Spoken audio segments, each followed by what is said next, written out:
the VE Day service in the cathedral from school, went by bus. There were effigies of Hitler on all the lampposts. Wow. Yeah. Effigies, yeah. Were the when the Americans became involved in the war, were they all around? Did you kind of would you see them? Oh yes. Well, handing out sweets and stuff. Yes, well of course. You know, as soon as they got there, they said, "We don't want the Americans. They're overpaid and oversexed and over here." Who coined that?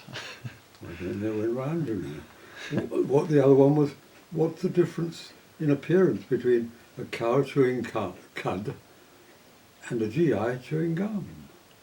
With the intelligent look on the cow's face. We all knew those. But everywhere, in Cambridge particularly, you know, it's a good base. A lot of bomber stations nearby. Duxford became an American base. And when they arrived... Of course they didn't come, did they, until after Pearl Harbor.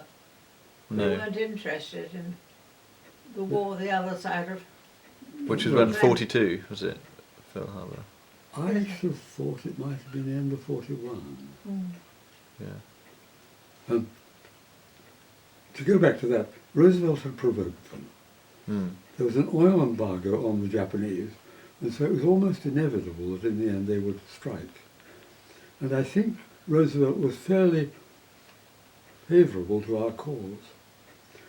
But he got all the Americans, and a lot of them were Germans, Japanese, all manner of people, and they didn't easily come across No. to us. So once they'd had their fleet attacked, then it was easy. Yeah, yeah. I suppose Really, as a before, way to get... there'd been the other enormous event at the end of 41. That's when he attacked the Russians. Instead of invading our country, Hitler turned his attention to the east because of all that grain that's growing there, Yeah. the oil. And I think he thought that they would be, Operation Barbarossa, I think he thought they would be smashed in a few weeks. Luckily, the Russians were led by a madman. Stalin. Stalin. Yes.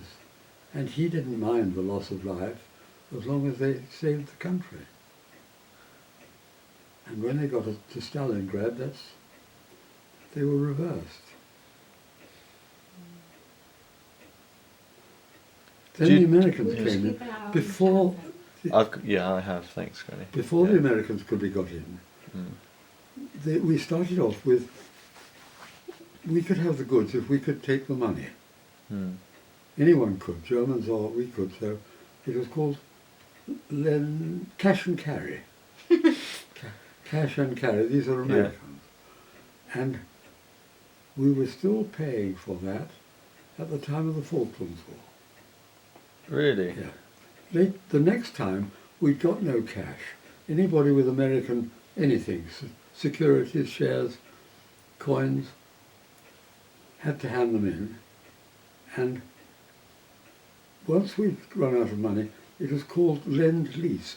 They took a lease on our West Indian colonies in exchange for 50 worn-out destroyers, which were mothballed. Now they're better than nothing. Not much, but better than nothing. And these 50 came across. One of them, called the Campbell Town, I think, was the one a friend of mine was on.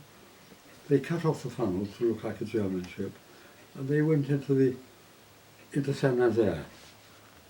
You know about the Saint-Nazaire raid? The Saint-Nazaire raid, I can't think. British ships went with commandos, as they weren't then called, into the lock gates with timed fuses. Oh yes, yeah. And almost everybody who wasn't killed was captured. Yeah. And that put their dry dock out of action for their big ships, the Scharnhorst and the Gneisenau, which of course were in the western side of France. So Bill Watson became a GP in Shrewsbury. He and I were friends. He got an MC for it. In the prison camp, the Red Cross sent him medical books, and he took his first MB in the bag. That's no good, said guys when he got back. He'll do it again, proper. Really? Oh, well, these are the people who said to Adrian, if you go on Operation Drake, it'll ruin your medical career. Yeah. Sticklers. Yes, there is more in life than becoming a consultant. You know, Yeah. consultants in a London teaching hospital, you know they are the people who got to the top of the ladder, and the GPs are the ones who fell off. I quote Lord Moran, and he'd know. Yeah. It Well, will. we think it's the other way round, don't we? Well, of course it is. But people with a brilliant brain, so Charles Simons was our neurologist in Guy's, Mm. and he used to do a round, and he was furious if he saw the same patient in one of his beds the next week. He wanted another puzzle, like the crossword. Mm. And you need people like that. Mm. You'd have a job to get a straight story out of me, because I digress all the time. When when did you decide to be a GP? You know, where did you From the did you moment already know from medicine? From the moment I got accepted for medicine, Really? I realised then that if you're a specialist, you see the patient for 3 weeks while they're ill, or 3 days if you're clever. That's it. They say, bye-bye, doc. And I'd lived up till then in a country vicarage, and I liked people. I wanted to know about their lives and to meet them. You see, walking down the street now, and it's 63 years since I started in practice, I meet a lot of old friends. It takes a long time to get up and down the street.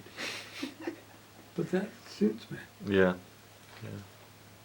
So I couldn't have been a hospital doctor, specialist as they were called then. But you know how this came about? Before the health service, of course, GPs used to work in the hospital as honoraries. You were a GP and you gave your time to go and do surgery in the local hospital. It was, and the physicians were the same. You'd have a practice in Shrewsbury and you'd give out some sessions to the hospital to look after their patients free of charge. Sort of pro bono support. Yeah. Well, it's all there was for the poor.